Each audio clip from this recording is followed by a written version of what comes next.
Hi guys, it's Kat here.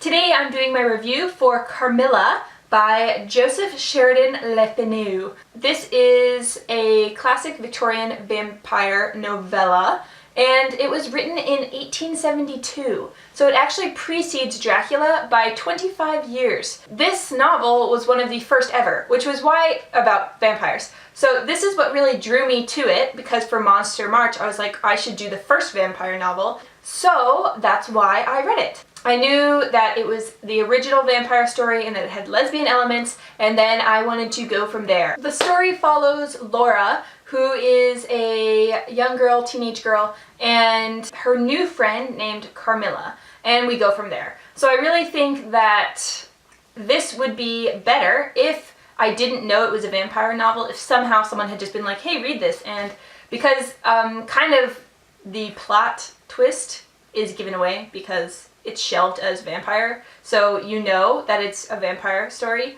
But yes, so let's just get into the ratings and I'll go from there. Before I do that though, I just want to show you guys up close the cover of the Carmilla Kindle edition, I think.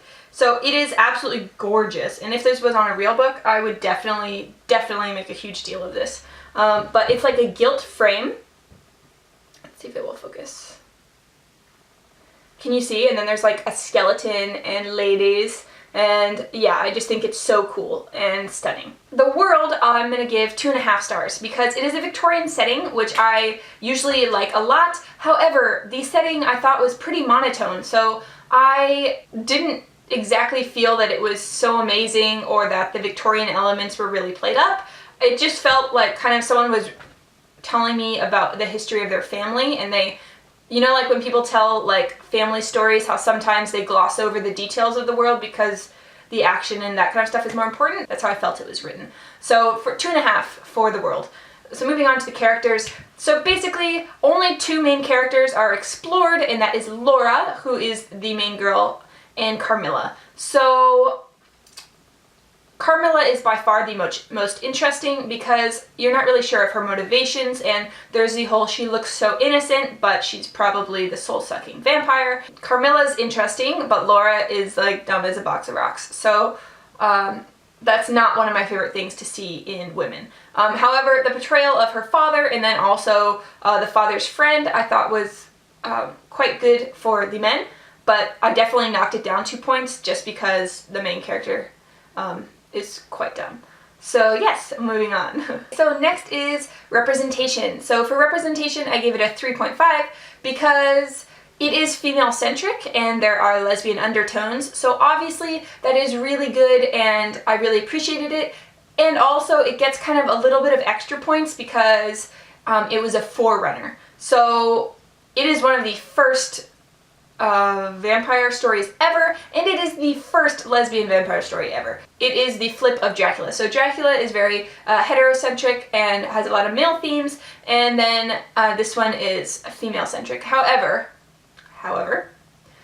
something was still lacking for me, so that's why it's 3.5. I feel like the relationships between people and between the 2 women weren't fully explored, so I feel like, I'm not sure if that's a product of the time, like if they would have explored it more, but I felt it was like a little lacking, so that's why it's 3.5. So I just wish they would have given me a little more stuff, a little more substance about the characters and their relationships together.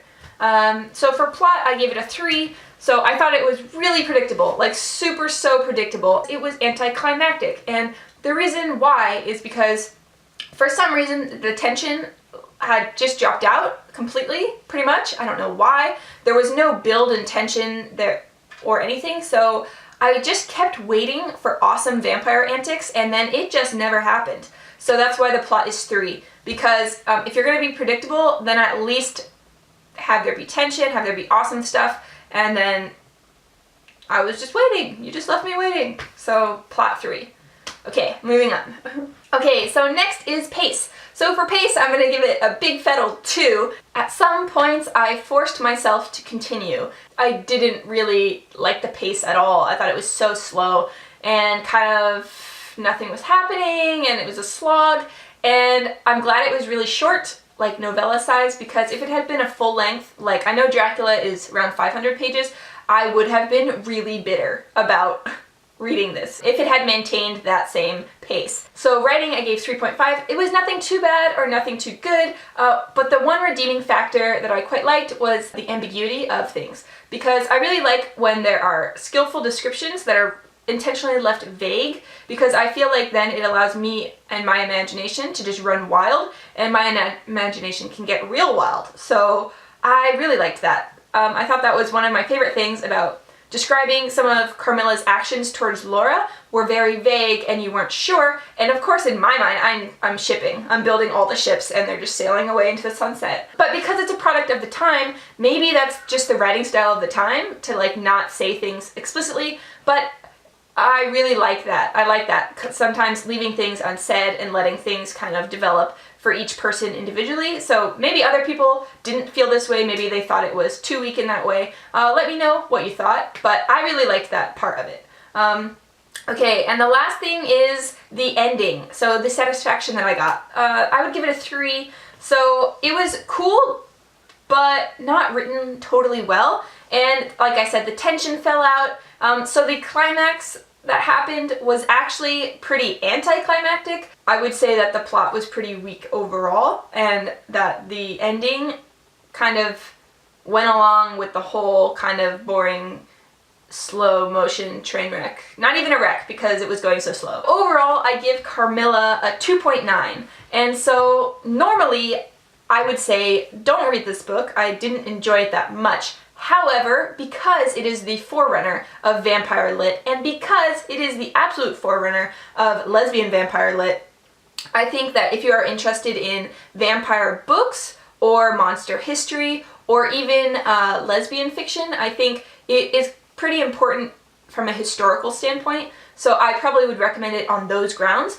But if you're looking for like the most amazing vampire story ever or the most amazing lesbian story ever, not so much. So yeah, please let me know what you think, and if you've read it, let me know. And yes, I hope you have the most amazing of days, and happy reading. See you! Bye!